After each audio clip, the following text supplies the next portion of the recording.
Welcome to MojoPlays, and today we're counting down our choices for the most trying boss battles to come out over the course of this year.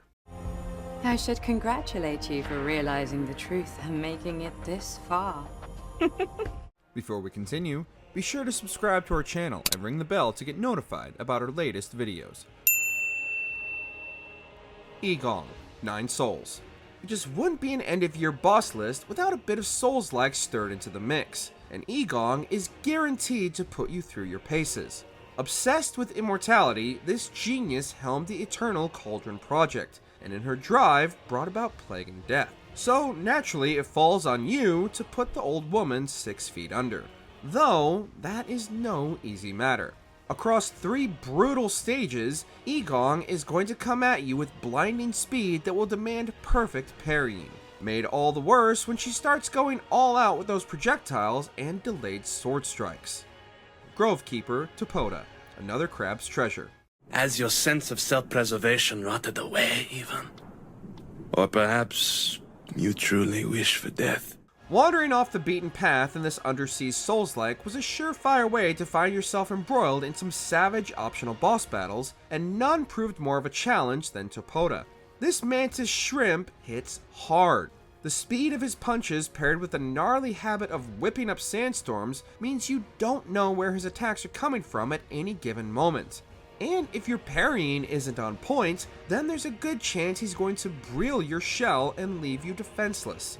Given how vital he is to leveling up your crabtagonist, it's a battle worth undertaking regardless. Come and put my tortured soul to rest. I'm not trying to kill you. Oh. True Devil Kazuya, Tekken 8.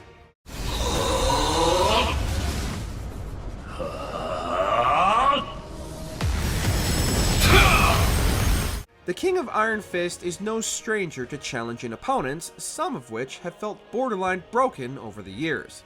Kazuya and his demonic alter ego sit comfortably among the pantheon of exhausting combatants that simply refuse to go down. You'll lose count of how many rounds you have to knock out Kazuya, who is downright dirty when it comes to abusing counters, throws, and especially that damned laser beam. If he trips you up even once, you can expect to get juggled. Not even Jin's awesome new angel form is going to be enough to brush off his daddy's brutal combos.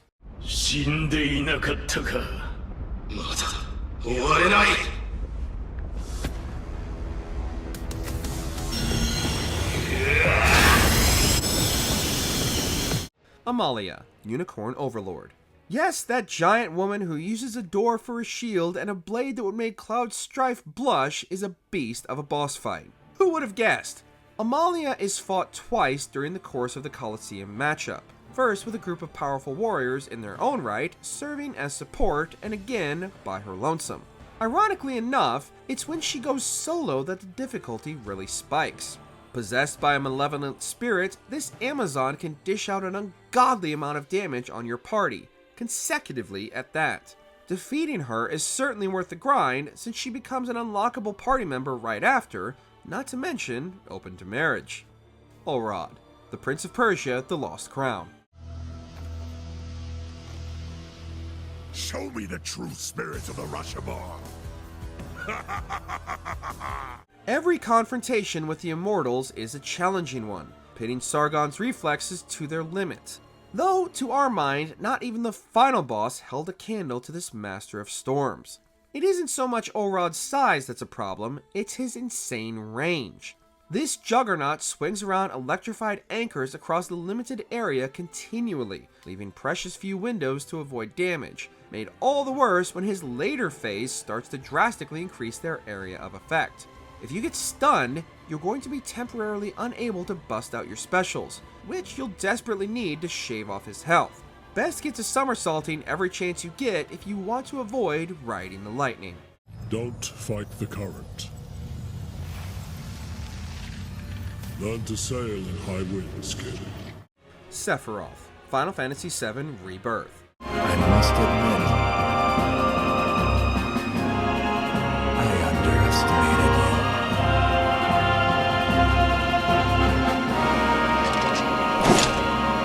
Every time the one-winged angel shows up, you know you're in for a hell of a time.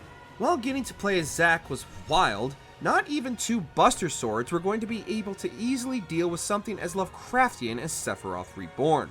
You'll have to cut away at each part of his new colossal body as Cloud while getting battered with Maelstrom, as well as deal with a shadowy version of Bahamut via the rest of the party. This all culminates in one last showdown against the original, and yes, he will use Heartless Angel, so you'd best not linger.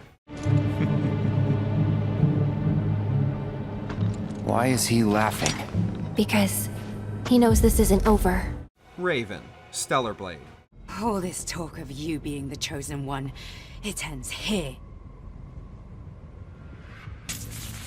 Whether you're battling against her feathered form or as a fellow sword user, Raven is one pissed off android who will relentlessly test your combat prowess. As the unknown Natiba, she will hack your health with her talons, and if you aren't careful, end you with an insta-kill move that is far from easy to cancel.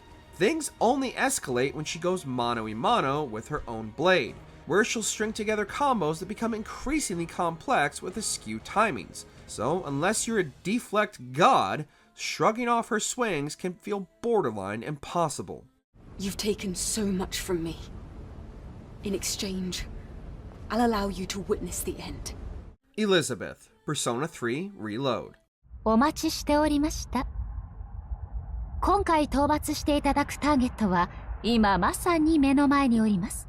Ah, yes. The timed and tested tradition of the Velvet Room attendants being the most difficult bosses to beat in a Persona game. No surprise to see that the remake stuck to this by having Elizabeth serve as the final challenge for those who overcame every obstacle in Tartarus. Not only do you have to fight her solo, but unless you fulfill specific unnamed conditions, then Elizabeth is going to instantly end you without warning. You have to play by her rules, and even then, she'll unleash a crazy amount of damage. Any hope of survival entirely depends on a specific loadout of some of the rarest and most difficult personas and equipment to obtain. So best hope you've got yen to spare. 私にささやきかける声は何もありません。いえ、違いますね。Erlang, the Sacred Divinity, Black Myth Wukong. I can't kill that monkey. No one can. Except himself. Because apparently battling Wukong's remains wasn't enough, you've also got to face his nemesis if you want to truly prove yourself worthy. While unlocking the passage to fight Erlang is all kinds of tricky in of itself, the actual fight can be hell. Given that this enforcer of the Celestial Court happens to have an extra defense bar that makes inflicting damage that much harder. He can cancel your transformations, blindside you with projectile volleys, and offers barely any room to catch your breath. It speaks to how demonstrably difficult the encounter is when we'd rather take on the 4 heavenly giants any day than have to tango with one dude and his dog. Today's clash didn't satisfy my spirit. Go back with me to the sky. Let us get drunk before we continue this fight. Promised Consort Radon, Elden Ring Shadow of the Erd Tree. Do I, Nicola, and my promised consort, Radon. Just when we thought the lands between had broken us with millennia, along comes From Software to demonstrate just how high they can reach when it comes to boss battles, both in terms of spectacle and unyielding soul-shattering frustration. Radon's return was shocking enough, but as it happens, he also comes armed with a new skill set that makes his previous encounter feel like battling the Soldier of Godric.